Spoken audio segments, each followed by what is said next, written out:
So you're here because you want to cut through the noise, right? Get past the slogans and really understand Albanese and Dutton. Exactly. Well, this deep dive, kind of your shortcut. We want to help you get properly informed as we head towards the election. Yeah, we've gathered quite a mix of sources. We've got ABC Interviews, 7.3, Four Corners, Q plus A. Hmm. And then there's that Penny Wong chat on the Batuta Advocate, plus some analysis from former politicians, different angles. Right. A good mix. And the aim is simple, really. We're trying to pull out the key bits about Anthony Albanese and Peter Dutton, what they say, what they do, how they come across. Just lay it out so you can make up your own mind. And we'll stay objective, especially with the more politically charged stuff. Just report what the sources said. Precisely. So maybe we should start with Peter Dutton, looking at his recent campaign efforts. Sounds good. Okay, so one of the first things that jumped out from 7.30 was Christopher Pine suggesting Dutton's actually gaining some traction. Gaining traction on what basis? Well, Pine reckons it's by hammering the cost of living and national security themes. Mm-hmm. He thinks the election might be closer than the polls are showing. Interesting. Because Bill Shorten, on that same program, had a pretty different take. Yeah. What did he say? He was, well, pretty dismissive of that idea, said the campaign was sort of faltering. Right. And he specifically pointed to the coalition's big defense policy announcement, the $21 billion extra to hit 3% of GDP. Ah, yes. The timing of that. Exactly. Shorten was basically asking, why announce such a massive policy, supposedly on a key issue like security, after pre-polling had already started? Seems late, doesn't it? It does raise that question, yeah. Was it strategic or a bit last minute? Well, Pine argued back, saying 10 days is enough time for it to sink in. Okay. And he framed it as playing to a traditional coalition strength, especially, with everything going on globally, China, Ukraine, a potential vote winner, he called it. Right. Tapping into that uncertainty. Then there's the whole preference deal with One Nation. Again, different views. Pine sort of downplayed it. How so? He argued One Nation has changed a lot over the years, and look, preference deals happen all the time, even between Labor and the Greens. Okay, fair point on deals happening, but Shorten saw it differently. Completely. He framed it more as a sign of desperation within the Liberal Party, something they wouldn't normally do.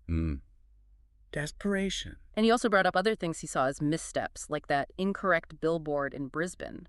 Little things adding up. Those unforced errors people talk about. Four Corners even had that pretty blunt description. Ah, yeah, the rolling shit show comment. Pretty strong language. It was. And it feeds into this narrative about campaign competence, doesn't it? Those comments about the Indonesian president or the Kirribilli or Canberra thing. They do stick. They raise questions about judgment, about being in touch. These moments can really shape how voters see a leader. And then there was the whole discussion around welcome to country ceremonies. Dutton raised concerns about how often they happen. Yeah, on Q plus A and ABC News in Depth.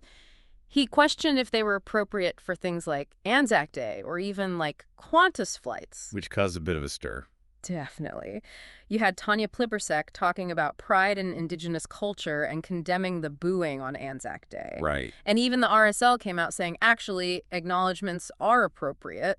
So it highlights a bit of a disconnect, maybe, between Dutton's view and others. Another point of criticism was the backflip on the work-from-home policy for public servants. Yes, after the chainsaw for bureaucracy talk. Exactly. Four Corners called that a major own goal.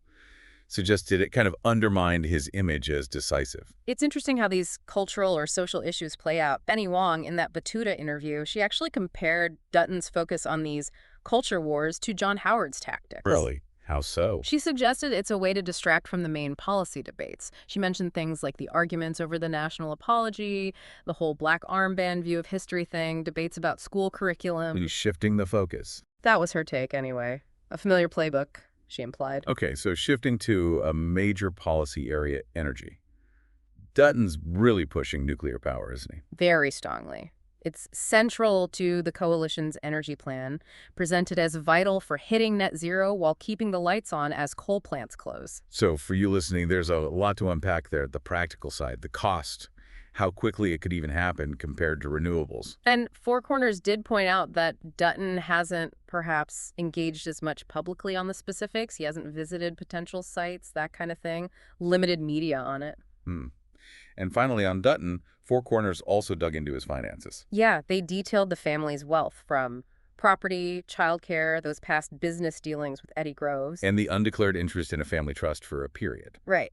And the program noted he didn't always give direct answers to specific questions about all that, which, often happens when a leader's finances come under the microscope. It raises questions about integrity, potential conflicts. Okay, let's pivot now. Let's talk about Anthony Albanese's performance in his campaign. The polls, as mentioned on Q plus A, have been pretty steady for Labor, right? Yeah, fairly consistent, leading to talk of either a majority or maybe a minority government outcome. And Albanese, his main line seems to be painting the coalition as not having real answers for the cost of living crisis. That's been a constant theme, yeah, positioning Labor as the ones offering practical help. But when Labor did release their costings, Standard & Poor's flagged some issues, didn't they? They did. They raised concerns about government spending overall and specifically about what they called off-budget measures. Right, what falls under that? Things like the National Reconstruction Fund, the student debt changes, money for the NBN, the Alice Steel project.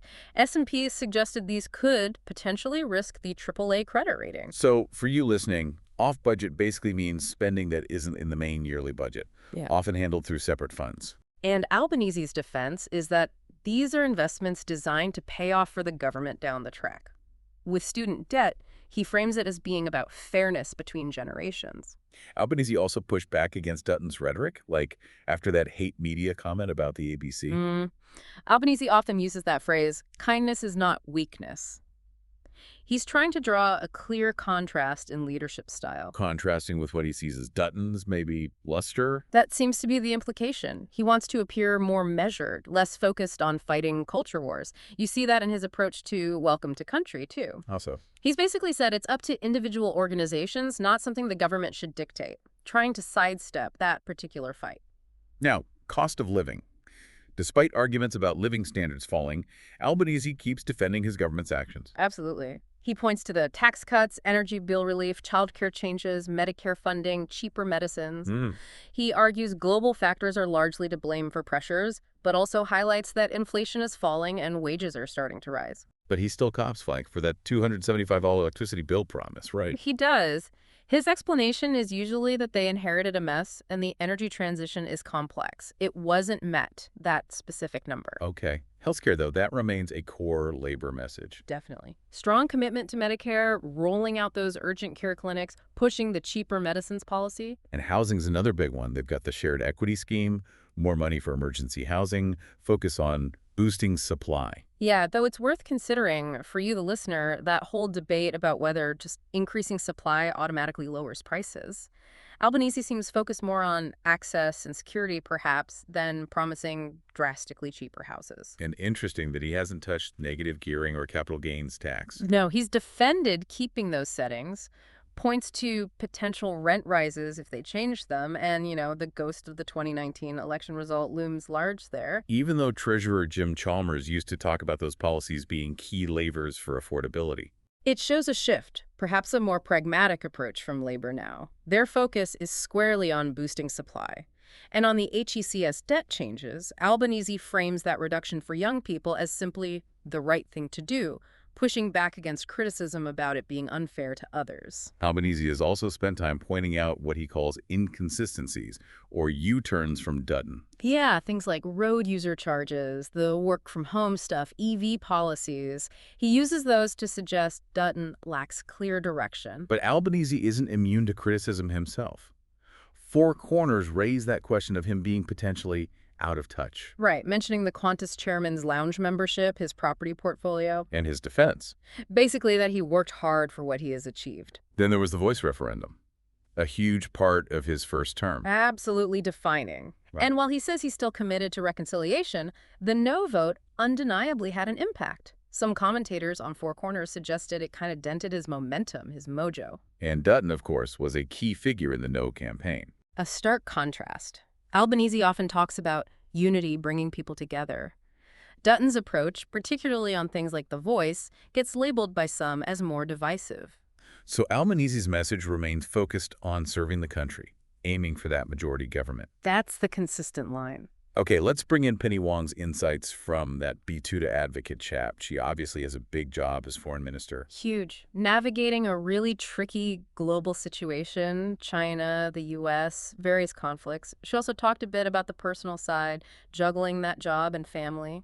What stood out about her political commentary? Well, her analysis of Peter Dutton and the culture wars idea was quite direct. We touched on that earlier. Yeah, she explicitly compared his tactics to John Howard's, arguing it's about distraction.